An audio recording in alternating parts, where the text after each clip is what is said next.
சைத்தான் உங்களிடத்தில் வருவான், வானத்தை பார் என்பான். நீங்களும் வானத்தை பார்ப்பீர்கள். இந்த வானம் எவ்வளவு பிரம்மாண்டமானது, சிந்தித்து பார் என்பான். நீங்களும் சிந்தித்து பார்ப்பீர்கள். அந்த வானத்தை யார் படைத்தார் என்று சைத்தான் கேட்பான்.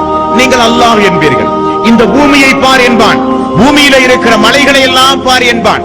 இந்த பிரம்மாண்டமான வஸ்துக்களை எல்லாம் யார் படைத்தது? அல்லாஹு அல்லவா என்பான். நாம் ஆமா என்பான். இப்படியே யோசனை செய்து கொண்டிருப்போம். மொட்டை மாடியில போய் நின்றுட்டு சூரியனை பார், சந்திரனை பார், நட்சத்திரங்களை பார், வானத்தை பார். எங்காவது தூண் உண்டா இந்த வானத்திற்கு? பூமி எவ்வளவு பிரம்மாண்டமானது, எவ்வளவு பெரிய உயிர் ஜீவராசி எல்லாம் அல்லாஹ் படைத்திருக்கிறான், உனக்கு தெரியாதா என்பான். நாம ஆமா ஆமா நம்போம். கடைசியில ஒரு கேள்வி வைப்பான். வானத்தை படைத்தது அல்லாஹ், பூமியை படைத்தது அல்லாஹ், சந்திரனை படைத்தது அல்லாஹ், சூரியனை படைத்தது அல்லாஹ். அந்த அல்லாஹ்வை யார் படைச்சானுமா? ரசூல் ஸல்லல்லாஹு அலைஹி வஸல்லம் அவர்கள் சொன்னார்கள், அந்த நேரத்தில் உடனடியாக நீங்கள் அஊது பில்லாஹி மினஷ் ஷைத்தானிர் ரஜீம், லா இலாஹா இல்லல்லாஹ், வணக்கத்திற்கு தகுதியானவன் அல்லாஹ் ஒருவனை தவிர யாரும் இல்லை என்று சொல்லுங்கள்.